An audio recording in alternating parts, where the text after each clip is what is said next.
All right, well, my next guest certainly needs very little introduction. He's a friend of the Follow the Money program, and both he and his wife have been on before in the past talking about their favorite topic, and that is financial education, helping people understand what money really is and how they can take control of that money.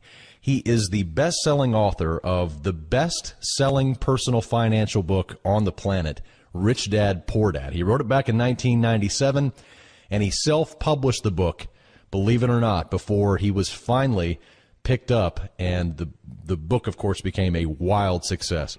His name is Robert Kiyosaki, and he's here with a shocking prediction that he made 14 years ago. We're going to talk about that in just a moment. Robert, thank you so much for joining us on Follow the Money Radio. Thank you, Jerry. It's nice talking to sane people. Well, they're few and far between today. It is a wild ride. As of this recording, by the way, we should state that we are recording this earlier in the week. But silver is up very nicely today. I know that you've been a big silver investor, as I have too. Are you liking what you're seeing on silver right now and gold? What's your take on silver? All that glitters, I love. Right. I just like real money. You know, gold and silver are the only real money in the world. And the rest is just a derivative, i.e. paper or electronic blip on your screen that can be controlled and manipulated and aberrated at will.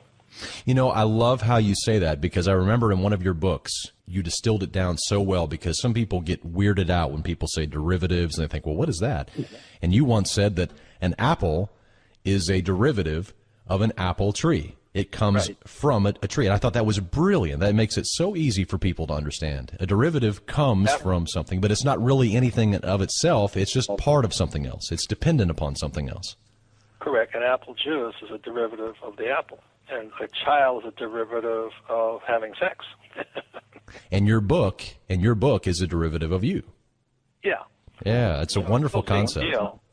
It's just that when the derivatives market is, I believe, the biggest market in world history. Mm-hmm. It's unregulated.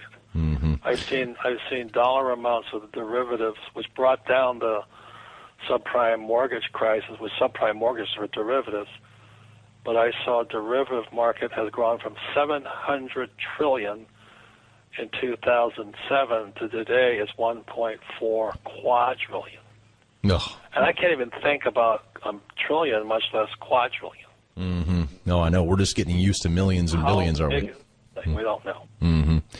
You know, Robert, one of the things I really appreciate about you, your work, the things that you've done is you have held the name of financial education highly. You haven't taken your fame and used it to make crazy claims that you couldn't back up. And a lot of people have ruined their name over the last several years, as if they've come out and said, okay, the market's definitely going to crash now, or it has to crash here. You've held off on all that, but in fact, way back in 2002, when your book, Rich Dad's Prophecy, came out, you foretold in that book that 2016, this year that we're in right now, would be the year that the market would begin to implode. And you gave a very specific reason. Would you explain that to the audience, why you believe it's very possible that this year could be the very beginning of the worst market crash in world history? Well, my prediction really began back around 1980 when I understood what the 401k or the ERISA plan was. So ERISA stands for Employee Retirement Income Security Act. And, you know, every time the government says something, you know you're about to get screwed. So they say income security, retirement income security. I smelled a rat, and my rich dad started talking to me about it, and he says there's a flaw in the system. And the flaw in the system is that the workers put their money into Wall Street, and Wall Street makes trillions off of it. And then in 2016, the baby boomers, the luckiest generation in history, they have to take their 401ks and withdraw by law. So I base my prediction based upon not fiction but facts in the law. So this year, the first baby boomers are required by law at turning 70 and a half, they must start withdrawing. And as you know, the stock market is basically a Ponzi scheme where it needs money coming in to fund money going out. So just do the math. There's approximately 70 million baby boomers, 56 million have 401ks. and they're starting to withdraw this year. So can the market keep going up? They'll have to keep finding new people coming in. Plus, there's 1,000 other reasons why it's going to come down, but I just based Rich Dad's Prophecy, which came out in 2002, is just based upon the flaw in the 401k system. At 70 and a half, the participant must begin withdrawing unless he faces tax consequences. When they pull the money out, Robert, I guess some might argue that they'll take the money and, of course, just go back and consume in the greater economy, and that may help the earnings. I guess it could counterbalance. But in the end, I guess the net loss of the propping up of these stocks will actually be more detrimental than anything else. What I didn't see was how aggressively the Fed and the Treasury would go into quantitative easing. And that was today that what you and I know is called the Greenspan put, that no matter what happens, the Fed and the Treasury will keep the stock market propped up. And that was, I had no idea how desperate they would get, and they're pretty desperate. They are, and as you've pointed out in your books over and over again, money is an illusion. You mentioned earlier silver is money. This paper currency that we have today in no way, shape, or form is money in the traditional sense. Well, let me just say it this way. The real problem is the mantra in people's heads. So the people listening right now, how many of you still believe in going to school, getting a job, working hard, paying taxes, saving money, buying a house, getting out of debt, and investing for the long term in the stock market? That's the problem. You see, why would you save money when they're printing money? Why would you save money when there was ZIRP for a number of years, zero interest rate? Now there's NIRP, and people are still saving money. You got to be crazy. You've got to be crazy. Mm-hmm. But no, I'm saving money. I go, are you nuts? And I argue with these people. I've given up arguing. You guys are idiots. You can't even think. They're printing money. Why would you save money? Oh, no, I've got to save money. That's the problem. You're listening to the voice of Robert Kiyosaki, the author of Rich Dad, Poor Dad, and many, many other books, including his latest entitled Second Chance, a very good book, very well reviewed. Second Chance for Your Money, Your Life, and Our World, where he gets in and talks about the present, the past, and the future on how you can prepare for what lies ahead. Robert, let's talk about you. Let's talk about last time we talked to you, of course, you've always been big in real estate. You like to invest also. You mentioned oil and gas that you had. Of course, that's been hit pretty hard lately. As you look at the stock market and you say, it looks like it's going down in the future, how do you hedge? What do you do, especially with money, the way that it is, the currency and the stock market? How is the Kiyosaki household preparing for the next decade? Well, one of the reasons I invest in real estate, because I like real estate, but it's debt. Who else? So I just borrowed with my partner $300 million last year at 3% interest. At the same time, the village idiots who went to college are avoiding debt. See, money is debt. You and I know that. Money is only created when you buy a bond, when a bond is created. So the whole banking system has savers on, I cover this in Second Chance, has savers on one side and debtors on the other side. The world economy needs people who can borrow large quantities of money. So I am richer and richer because I'm a debtor. Meanwhile, the savers are getting ripped off. That is the financial system. And the average person cannot hear it because their brains have been hardwired to saving money and getting out of debt. So I love real estate because when I go to my banker and I say I have, we had $500 million, $500 million in property to refinance, they gave us $300 million of it. And that $300 million is tax-free. You think about that, and you're saving money and trying to get out of debt, you wonder why the rich are getting richer. And it's because our schools have brainwashed us into thinking that saving money is smart and getting out of debt is smart, when it's opposite. Getting into debt and not saving money is smart. That is so counterintuitive. Dave, I save gold and silver. Physical gold and silver, no ETFs, because that's a derivative product also. ETFs are as phony as they come, and I don't trust them. So I have hard gold and silver stored in mountainside vaults that nobody knows about. There you go. So you have gold and silver, you have real estate, of course. What else besides those two asset classes? What else do you like? Well, Oil is taxes. When I invest $1 million in oil, I get an $800,000 tax break day one. Try getting that with a mutual fund. You see, the rich are getting richer because they're smarter. They're not in school, though. So when I have a tax bill coming up from my businesses, my profits, I simply call my real estate, my oil and gas guy, and say, I got $1 million to place. He places, I get $800,000 back in taxes. It's called phantom cash flow. That's how the game is played.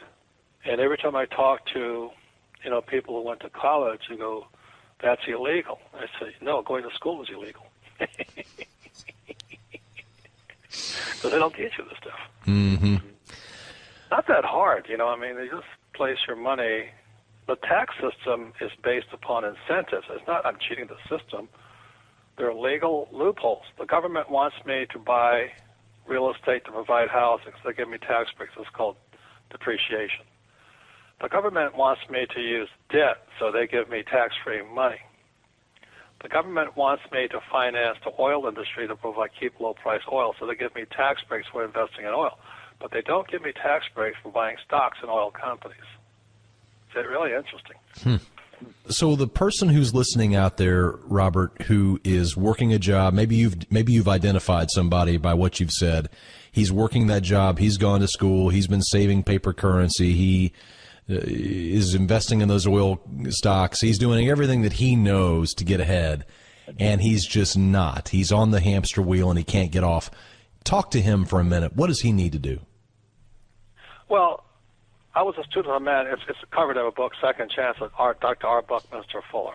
And he was considered one of the greatest geniuses of our times. And he said the most powerful tools ever created was the spoken word. And he said words are tools. So if you've been taught to save money, you better question that word save. Until you question it, you will do as you're told. And when you save money, you just give the money to the banking cartel known as the Fed. And the Fed doesn't really need your money. They need debtors. So the reason I get rich is not because I'm a saver, but I learned to borrow. I get into debt. Now there's consumer debt, which is college loans, credit cards, and car loans. And then there's investor debt, which is called mortgages. And as your mortgages brought down the system in 2008. So anyway, it's really an interesting time, but it's a lack of financial education in our schools. Like they're all like my poor dad. So that's really the challenge, and that's why I'm always happy to be a guest on Follow the Money, because you got to follow the tax dollars is really what it is. Right. The rich understand taxes. Poor and middle class pay taxes. It's very, very, very eye-opening and very different thinking. Obviously, it's renegade thinking. That's what's required in this kind of environment. When you live in a debt-based economy, then your quote-unquote money is not really money, it's debt. And that is exactly what our guest is saying. And I know it's hard for some people. Of course, on this broadcast, you hear me talk about that all the time. But it's still hard to swallow, isn't it? The concept that money itself is debt. It is debt. If you look at the very top of a dollar bill, it says Federal Reserve note. That means that it's a note just like a car note. It is owed back to the Federal Reserve plus interest, and they get to set the interest rate. So it is a scam. We totally agree, Robert. Well, it's a scam for the poor and middle class. For me personally, I love the system. So yeah. That's why I write and I speak to guys like you. Because let's say I have 10 listeners right now. I doubt if 2 do anything different. Mm-hmm. Because it's hard to, because it's in your head already. I've got to save money, get out of debt, buy a house, invest for the long term in the stock market. Unless that is changed, nothing changes. The words. From the Bible, the words became flesh and dwelt amongst us. Words make people poor, middle class, or rich. Unless you can have the temerity and the courage and the diligence to change your words, nothing's going to change. One of the things you talk about also, Robert, over and over again, and I've been meaning to ask you this, I meant to ask you the last time you were on, is you talk about the necessity to find a mentor. Let's think about somebody who's young, just coming out of college. They're just getting started. They don't have a lot of advantages, and they need to find a mentor. What do they do? How do they find a mentor? What's the best way to do it? I think the best way is to read a book, but not that garbage you put in school. So I learned by reading books. I'm not a very good reader. I'm never been a good student. But, as to say, when the student is ready, the teacher will appear. So, I've been cruising when Borders was around, bookstore. Many books just popped up in front of me. My friends would send me a book, and I'd read it. The Creature from Jekyll Island is, I think, must read for anybody who wants to understand the Federal Reserve System. And that's written by G. Edward Griffin, who we had a guest on your show. Yeah, he's been on. Yeah, he's been on quite a few times, and in fact, the last time he was on, we were talking about that petrodollar article series. He actually read that and gave us a glowing review. He's one of those guys who has been talking about this for a long time. There are a lot of great guys. You're right. There's the book Creature from Jekyll Island. You of course have a tremendous number of books as well that can wake up the masses. So if they're looking for a mentor, pick up a book. How can they find somebody? Of course, you gravitated towards some people. Of course, Buckingham Fuller, you had mentioned earlier. Also, your rich dad. That was very fortunate. But what about somebody who wants to take it the next step? I mean, do you recommend them going out and networking? How do you judge whether a mentor is good? Obviously, he has more money than you. That would be a good step. But what if he's learned all the wrong things and he's done it that way? How do you find your kind of guy? How do you find the smart person? Planners? I mean, financial planners and real estate brokers and stock brokers. Mm-hmm.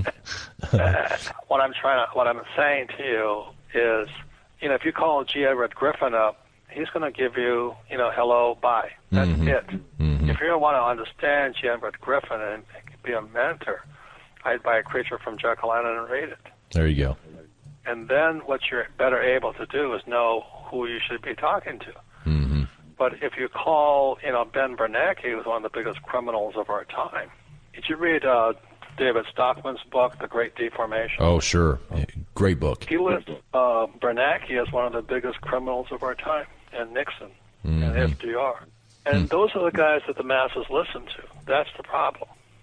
So if you want to, and when Bernanke wrote his book, The Courage to Act, that was cover-up.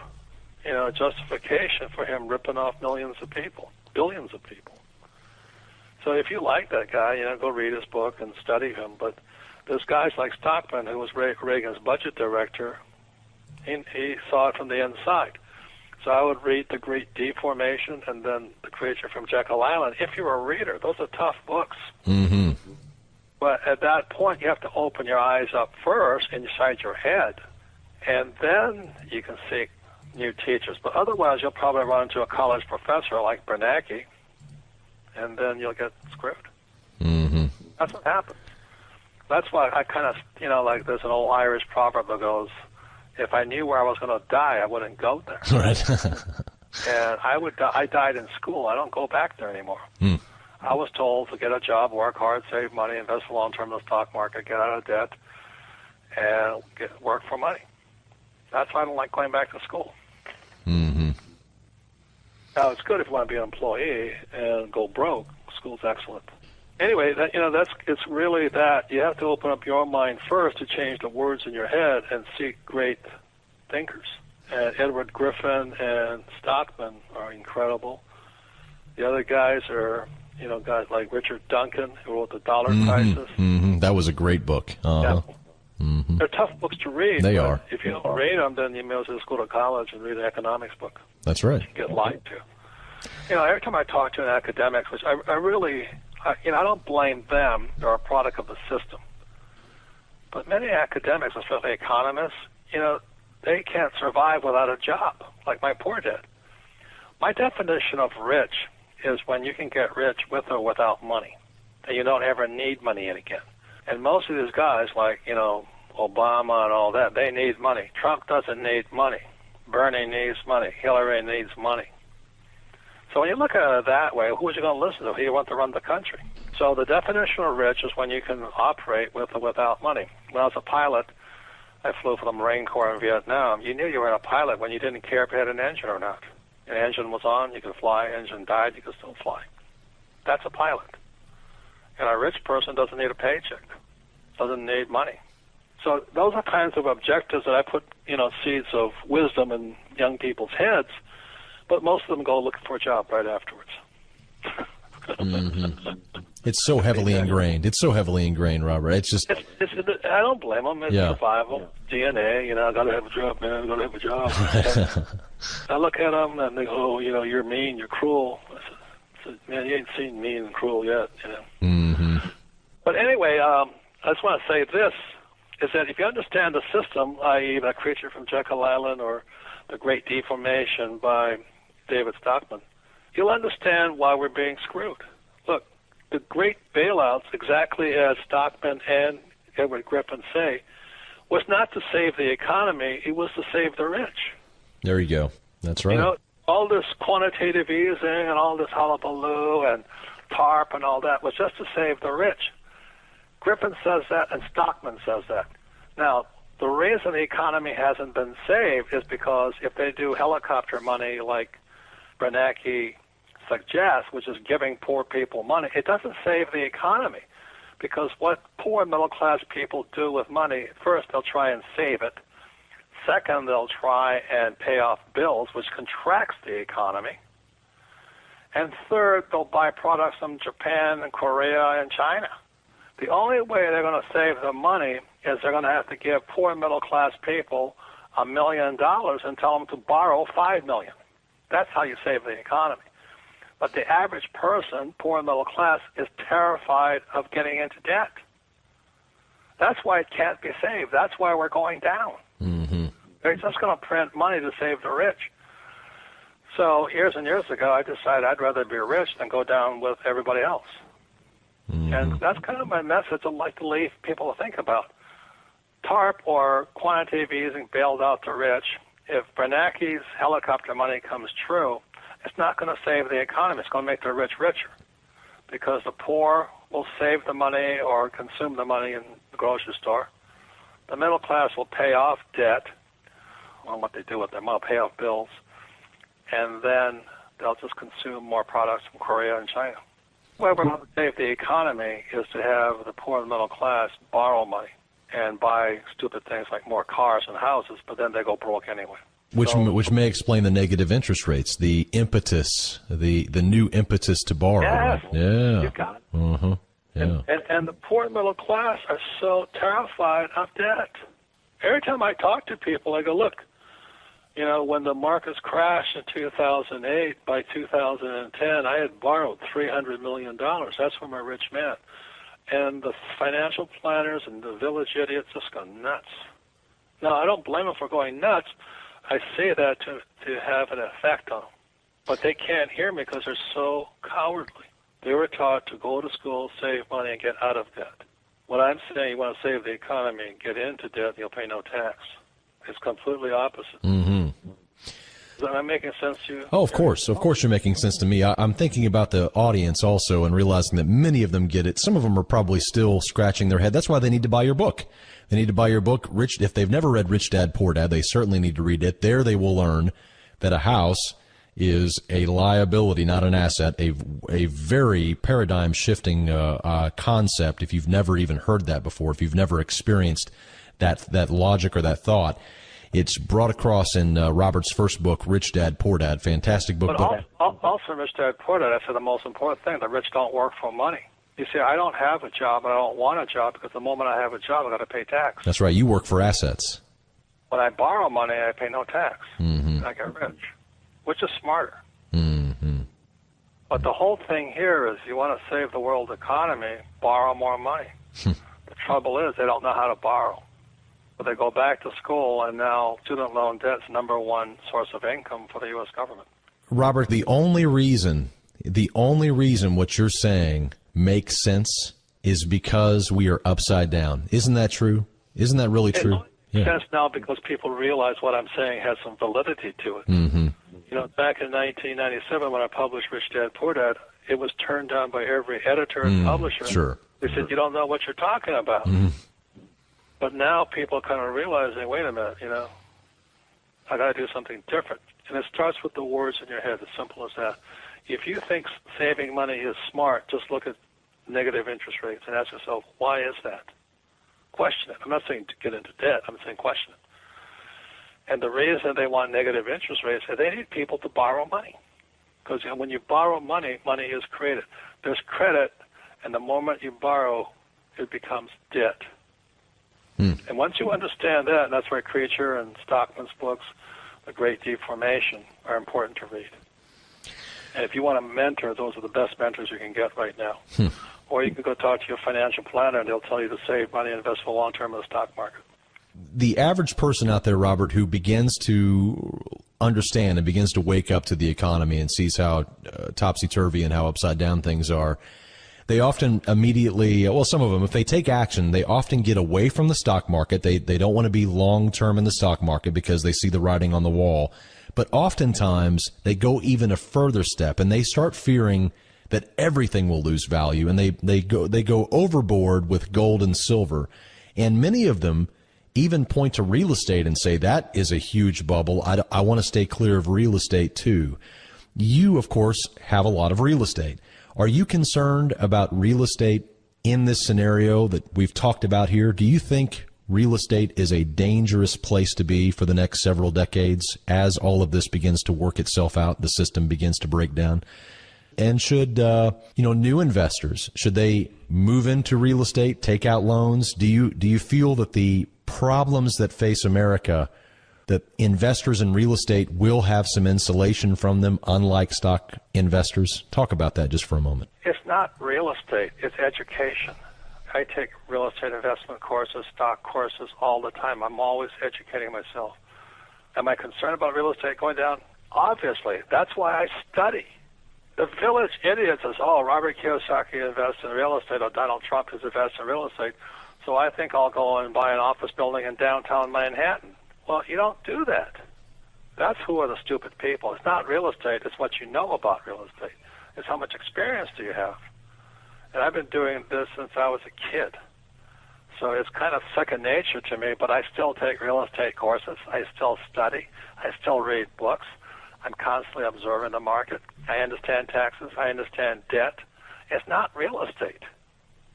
And I never would say to somebody, go out and buy real estate. That's, I have family members, oh, you made millions in real estate, so they went and bought some. I said, are you nuts?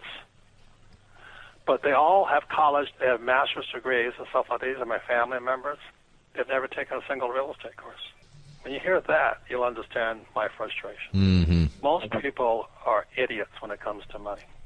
They think it should be easy when it's really a very tough game. So I want the smartest guys, the brightest minds, and a lot of experience, and I invest in my education. Most poor and middle-class people go to school, but they don't invest in their education. If I could leave it with that, Jerry, that's my message. Why would you take courses from poor people? I just don't understand that. Most school teachers are good people, but they're poor people, like my poor dad. So thanks for the time, Jerry. Hey, sure do appreciate it, Robert. Thank you.